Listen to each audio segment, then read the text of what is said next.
So it's been a little while. I started this YouTube channel in January, I think, after about a year and a half straight of doing podcasts for most of the months in that time.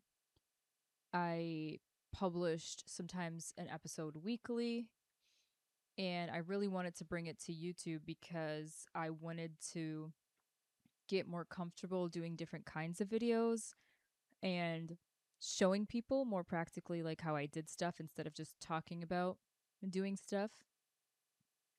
And I haven't made any videos or even podcast episodes because I've actually been dealing with a long period, about 6 or 7 months or so, of functional freeze. And functional freeze is something that you're not really going to hear people who are experiencing functional freeze talk about it because we don't want to talk. And even now, as I make this video, I don't want to make it. I don't want to sit here. I don't want to talk. I feel myself getting emotional and I might have to pause.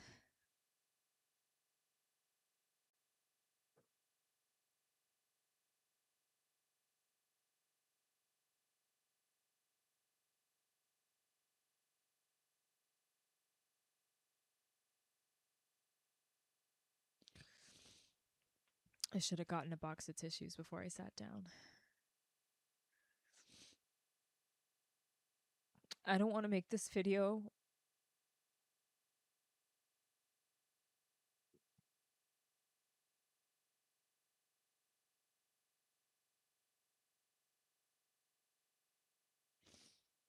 But one of the things I set out to do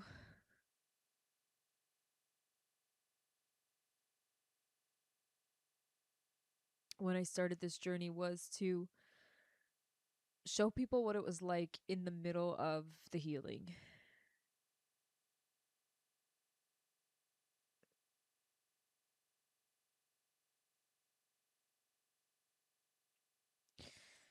And I was crying earlier and I was like, I really got to get this message out. And then I was like, oh, people hate when you turn on your camera while you're crying. So I was like, I'm going to make sure I'm not crying. And so this doesn't count because I turned on my camera and then I started crying.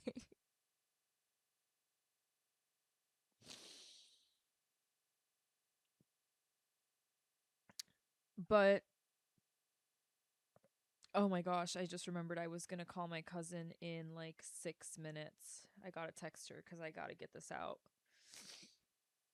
while I have the ability.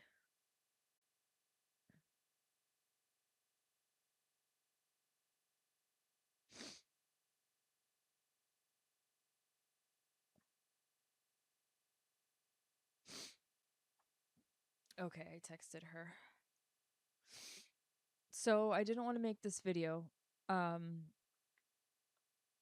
right before I started sitting down, and I had to go find my microphone and the stand, and I had to do sound check, and I don't have super high-end equipment or anything like that. So then I was getting like in my own head about, can people even hear clearly, and are people going to get distracted by the crackling or just like the ambient noise or anything like that. It's funny, I don't usually wear makeup, but I was feeling a little spunky for in a moment this morning, and I was like, let me put some eyeshadow on. So I have some eyeshadow on. Um and I have been wearing these earrings lately a lot. They make me feel good. Um so yeah, that's been nice. But here I am. I'm making the video, and today I have just a list of different things that maybe seem kind of unrelated, but they all um really connect and link up for just one theme that I feel like I've been seeing over and over again in our society, in my generation, and Gen Z, those two generations especially, but it certainly permeates beyond that and before that, especially for what I'm about to start with talking about. And one of the reasons you might have clicked on this video is because I put Marilyn Monroe in the title or in the description. And that is where the story started this morning. So I got up this morning and I was actually doing some work on my computer, um, which that's the thing, I guess, about functional freeze for me is I'm getting these pockets here and there because I am healing and I am doing the work. So I am able to get these pockets here and there of motivation and, um, clean my apartment or make myself a meal, things like that.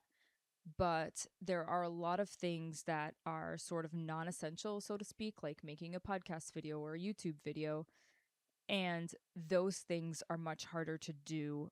I needed to call Litter Robot for months now because I'm having trouble with my automated litter box. And the thought of just calling someone up on the phone and doing a simple task of like just talking to customer service, it makes me feel like my body is under severe, severe threat. And it's not something I've been able to bring myself to do. And I keep finding a million reasons that it would be either too hard, too stressful, a waste of my time, even though I really want to do it and I really need to do it. And I'm hoping by doing these other little things that I will sort of clear my mental space, get the message out, and then open myself up to be able to do other things. So this morning I was working a little bit on my computer and I recently started making a playlist of all of the songs that I know that I like from just my whole life, like songs that I listened to in elementary school or younger, that my parents played in our home that I liked, up until songs from present day that I have been listening to. And I'm trying to make this super mega playlist that then I can, because I don't like the DJ function, because I feel like the DJ function plays me like the same 15 songs, just kind of like the same as the radio. And I've never really liked that. I don't like hearing the same songs over and over again necessarily. Or sometimes I'm just not in the mood for that. Sometimes I want more of like a comprehensive shuffle. And so I really felt like the DJ wasn't working as well as I would hope for that. So I was like, I'll be my own DJ and I'll make this playlist and it'll have every song that I know in it. And obviously, like, I'm curating this over time. I think I'm like at almost 1,000 songs now, so I have a long ways to go probably, but that's a pretty good start so far. And so I just open up the liked songs on the playlist and I hit shuffle, and then I can just hear songs from whenever. And this morning, Candle in the Wind by Elton John came on. And I've known the song since I was a very little kid. The first time I remember hearing it was during the funeral of Princess Diana. He did a remake of that song. And instead of saying goodbye, Norma Jean, he says goodbye, England's Rose. And that is the song that I've known since I was a really little kid, have always liked it. Obviously, it's a very sad song. And whenever I've listened to it, it's definitely brought up that, somberness in me. But I like a lot of songs that are like that. And so that one's no different. And I was listening to it this morning, and for some reason, I added the Norma Jean version to my liked songs instead of the England's Rose version. And I that one happened to come on. And I got to be just fully transparent to tell the story in an authentic way. And so sometimes that's going to be saying things that may be hard for people to hear or hard for me to say and just hard to receive in general. And so bear with me. This might be one of those things, at least at first, until you hear where I'm going with this. And one thing that I stand by is that I will not shame myself for my thoughts. I can question my thoughts and I can be curious about them and I can challenge them and try to grow and learn from them. I can refuse to act on them.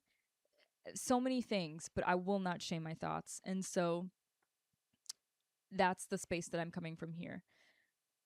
Historically, from my perspective, what I've seen in our culture and society, we have really, you know, sent Marilyn Monroe into superstardom.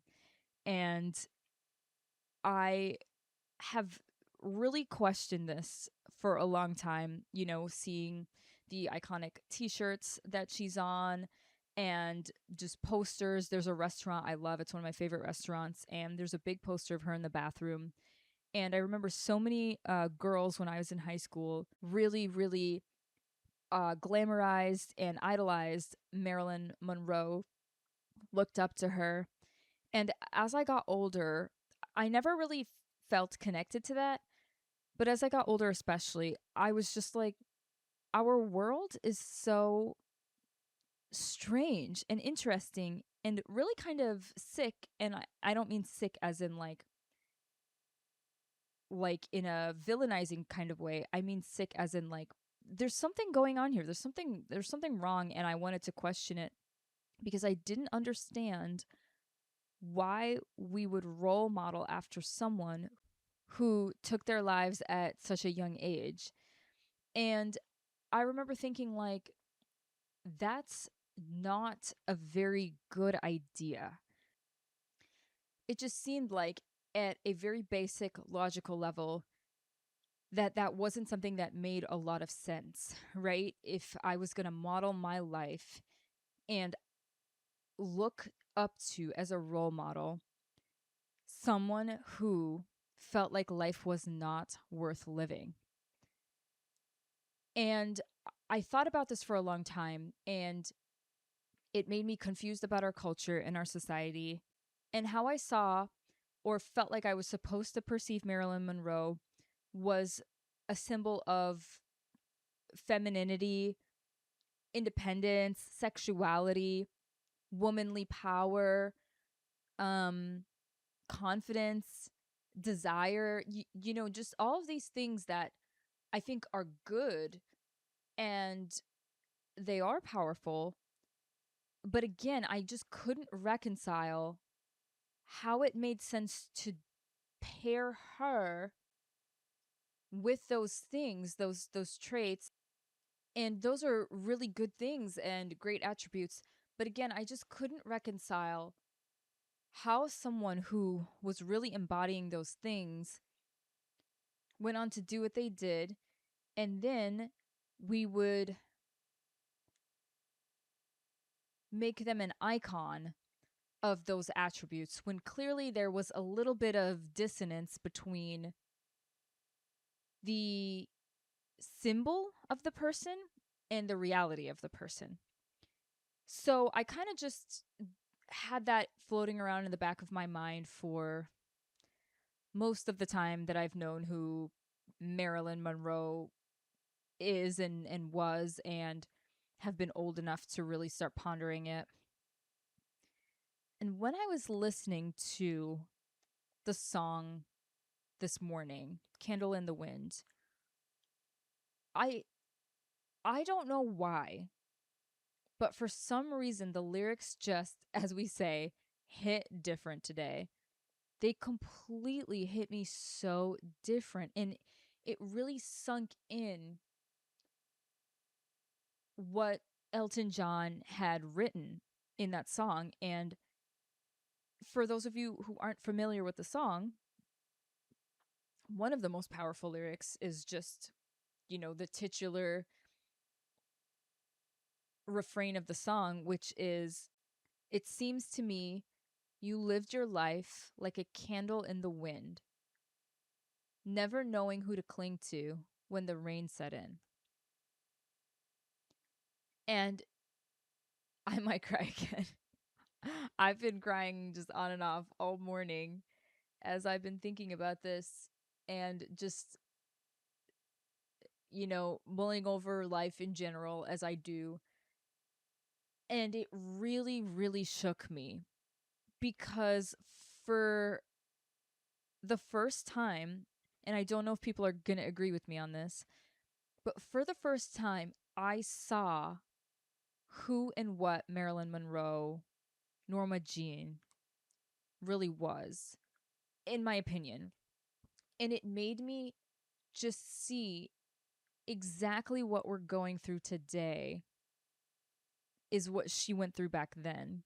And exactly what she went through back then is what we're going through today, which is that we have a society that really, really wants to tell us how we should be, how we should look, what we should do and think and believe. And not only are they telling us those things, they also tell us if we don't do, think, or believe it or be it, that there's something wrong with us.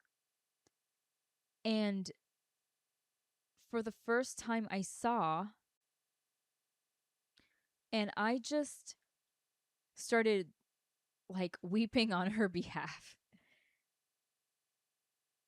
And, like I said, I'm getting emotional right now again because I'm like, she was not a symbol of femininity and womanly power and sexuality and all of those things. She was a symbol of insecurity and what society does to damage us because we shame each other for things about ourselves that are natural and beautiful. And so then what do? We start shaming ourselves and we start changing ourselves through the vehicle of shame.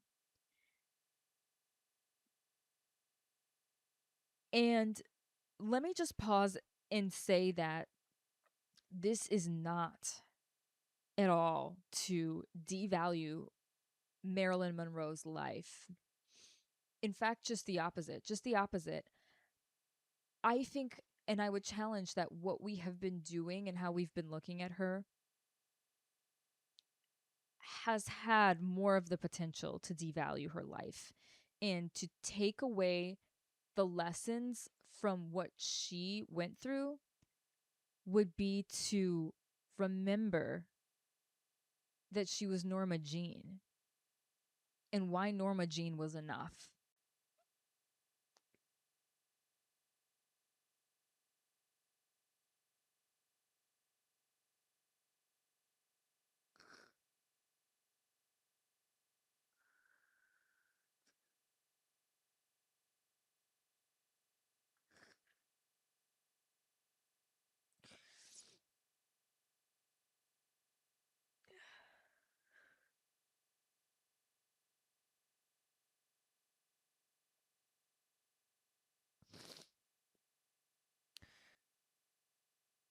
Yesterday, before this happened this morning, yesterday, I had a memory come up that when I was a kid, I really, really hated wearing underwear. And I hated wearing t shirts. And I used to parade around in these little shorts, these little red shorts. I was like known for them. And that was fine for the most part for a little girl in the early 90s. And I didn't live in this country yet.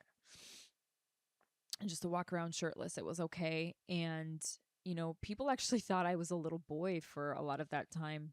They would call me little and then they would insert my dad's name um, as, like labeling me like a junior of him. Because we did look alike. And then they thought I was a male.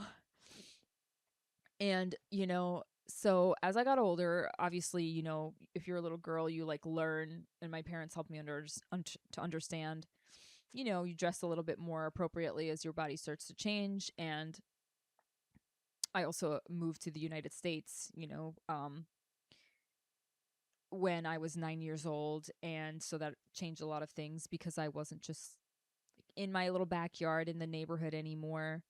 I was in a brand new country in one of the largest cities in the world. And it was cold as hell. So walking around without a shirt on is not advised for many of those reasons, especially when you live in New York. But the underwear part is the one that I really, really remember feeling shame around. And I remember the neighbors that lived in the building where we moved to, which is a building that my aunt lived in. And that's where we went when we came to this country. And I remember them shaming me and talking behind my back and acting like I didn't have good home training because I didn't wear underwear. And it just, yesterday, as I was thinking about it, it just broke my heart to think that why were they shaming me? Why were they shaming me? You know, when I came out of the womb, I didn't come out with this manual of all these requirements and that I was supposed to know. And instead of going like, hey, little girl, you know, the world's an interesting place and, you know, maybe wearing underwear might not be the most comfortable thing to do because that's why I didn't do it. I felt restricted, you know, and I didn't like to do it. And so, you know, they could have said to me, maybe these are some of the areas of your body you want to protect. And how did they know that? This is the piece that's actually even more key too, is how did they know that I wasn't wearing underwear? I was at home in that building, right? That's where I lived.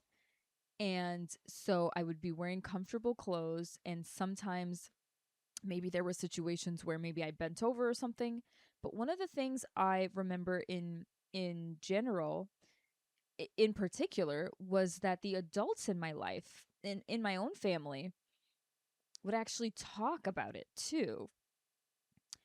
And so it was like the damage was coming from inside the house as well, you know? And it wasn't like I was going around telling people, you know, it wasn't happening at school. So people knew that I was making the choice that I was making because other people were telling them as well. And it was the same thought and feeling that I was having yesterday as when I was thinking about Marilyn Monroe. And it's just like we totally shame each other. I was originally going to say for no reason, but I mean, there are deep reasons we do this, but it has such an impact. And I saw for the first time that I was a little kid and I didn't deserve that. I didn't deserve it. And when I started thinking about the whole candle in the wind thing for Marilyn, Norma, my heart just broke for the first time. And I just was picturing that powerful image of that candle flickering and not really knowing where to hold on to and whose advice to take and who was right and whatever. And it's just like, you know, everybody gets their own conditioning as well. So you follow people around, you're a little kid, and as you get older, you grow up and people tell you this is the way you're supposed to do things. This is the one true right way. This is the only way. And then you go and you meet a different group of people, unless you live in a commune or something like that, where everyone has like the same kind of mind and mindset about things. If you go out into the world for the average person, you meet a different group of people and they tell you, no, this is the right way to do things. And they tell you, not only is this the right way to do things, that actually the way that you've been doing it is wrong or stupid or bad or even evil. And that there's something wrong with you as a person for not knowing that. And that is why you have a beautiful, successful young woman who did what she did.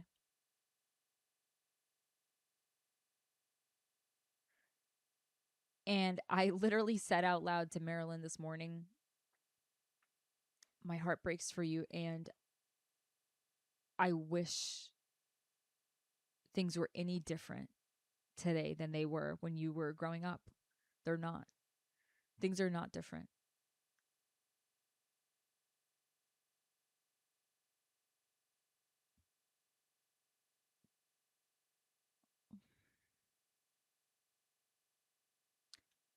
So that is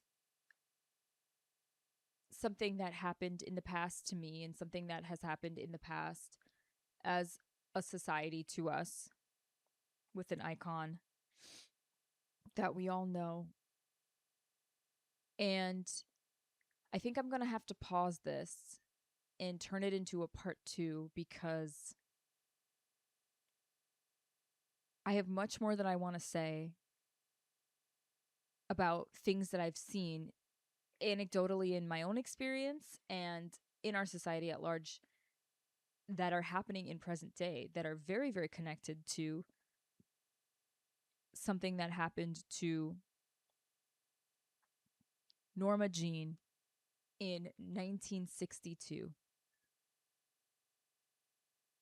And this isn't a call to despair or hopelessness. In fact, the opposite. This is a call to knowing that I'm not saying that I have to be anyone's role model or you even have to believe what I say. I want to challenge, can we test it for ourselves?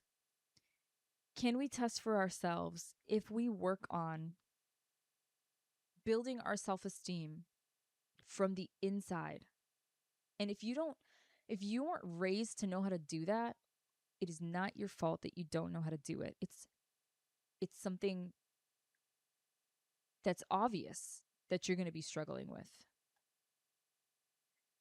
But I want to encourage that that is the place to move out of these patterns that really hurt and damage us from the inside. And then ultimately we project onto others and then do some more damage, unfortunately, in our proximity. And I'm not calling for perfection. I'm not calling for further shame for things that you've done in the past. Let's start today. And I made this video to show that it is possible, even in functional freeze, if you have some of that healing start to lay a foundation in your life, it is going to be able to carry you through moments where you're really struggling, like I am today. And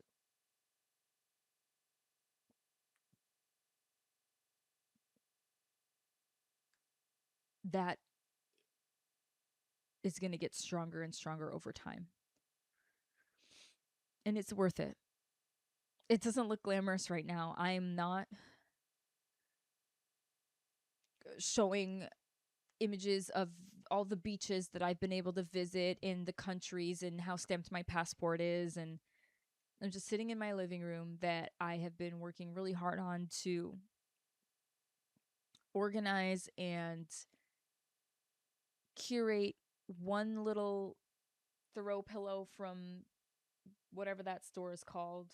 I can't remember what it's called. Big Lots. Because you can get the same pillows at Big Lots for cheaper than you can at some of the other stores that have the same things. And so I'm calling on us to believe that it is time to turn the volume down on social media, on different things in our external environment, and stop looking to them for worth and for validation, because Marilyn Monroe deserves to be canonized the way she is. But I would propose a reframe of her canonization, and it is that she is a warning, a lesson, a siren, a martyr. She's a martyr so that we can be free from what she had to go through.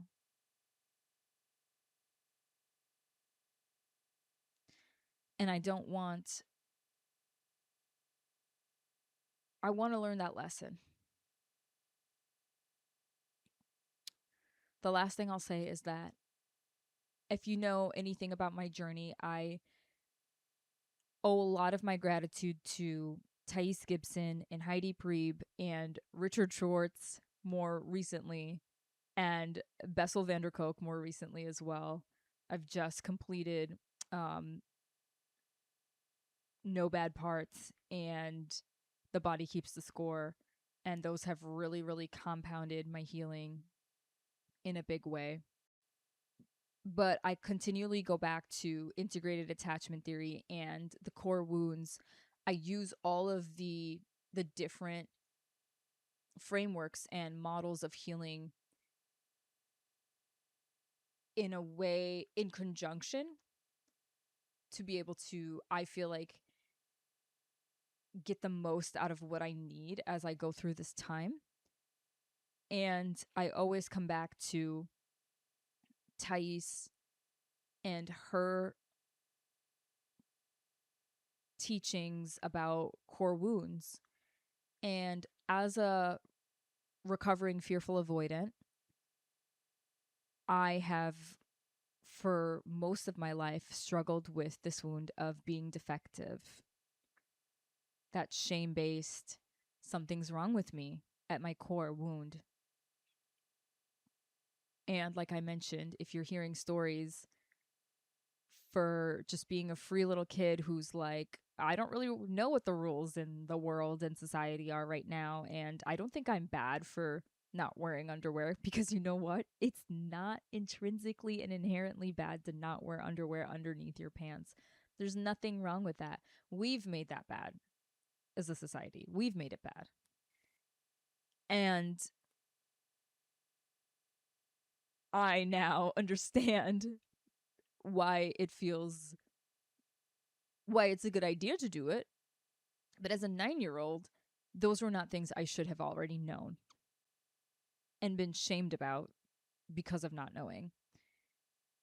And so as I've received these, as I've continued to receive stories like that from my family, society, you know, friends, things like that, even partners, before I had any awareness, I'm taking this on. I'm adopting this narrative that there's something wrong with me at my core. And when I've tried to do autosuggestion on the wounds, which is where you write about 10 to 15 pieces of evidence that are the opposite. So it's not affirmations. It's not just like, I'm not defective. I'm not defective. You really sit with what you feel like is the opposite of the wound defective for you. So when you feel like you're not defective, what does that feel like? Then you write 10 to 15 pieces of evidence where you are seeing demonstrated in your life that you are not that.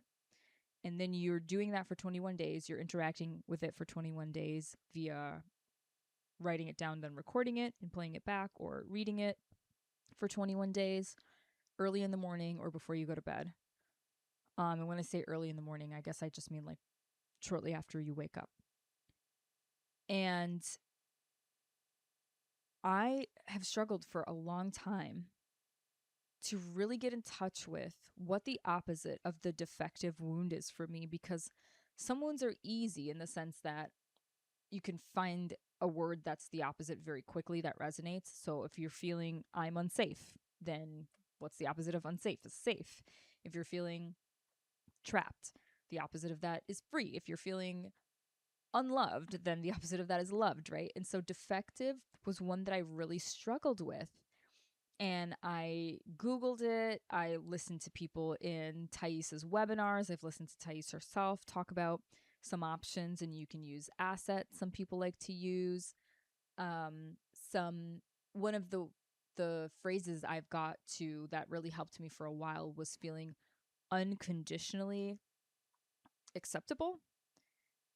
That felt like it was the opposite for a while, but nothing I really did, no word that I really grasped onto felt like it really hit the spot of what I needed to neutralize that wound. And so I've struggled with that for a long time. And more recently, I would say about 2 months ago, maybe three, or sometime this year, it was either late winter or early spring. This year, I finally realized that when I feel in my body, and that's the Bessel van der Kolk and Richard Schwartz there who have helped me to take this to the next step, because I finally have been getting way more in touch with my body and my feelings and things like that. And I think that's what has helped me to figure out what the opposite of that wound was for me.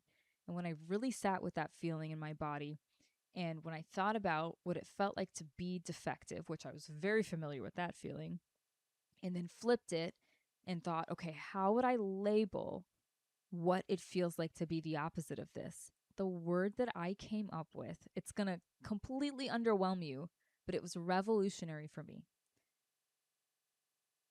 It was normal. The opposite of the I am defective wound for me is I'm normal. The experiences I have are normal. It's normal for a little kid to feel more comfortable without underwear. That's okay. It's normal.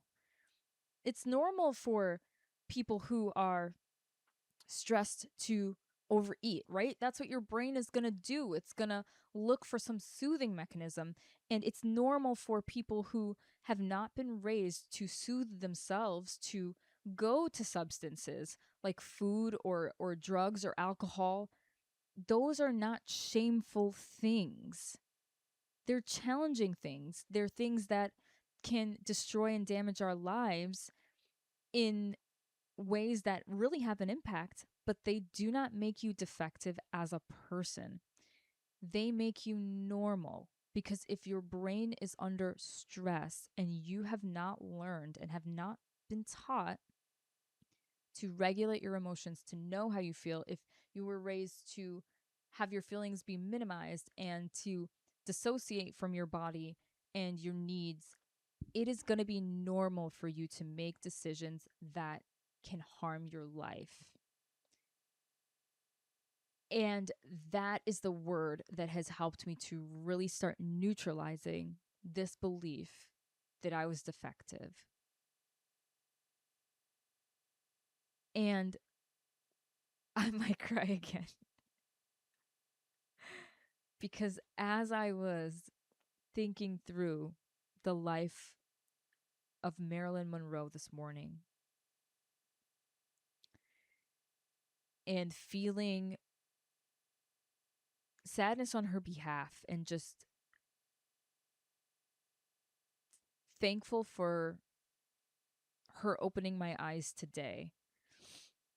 And I mean that in like a symbolic way, you know.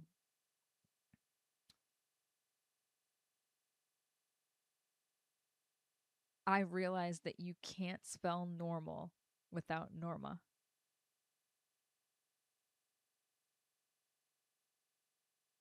And that's what she was. There was never anything wrong with her. She was normal. She didn't need to change anything. She was enough. She was good just the way she was. And so am I. And so are you.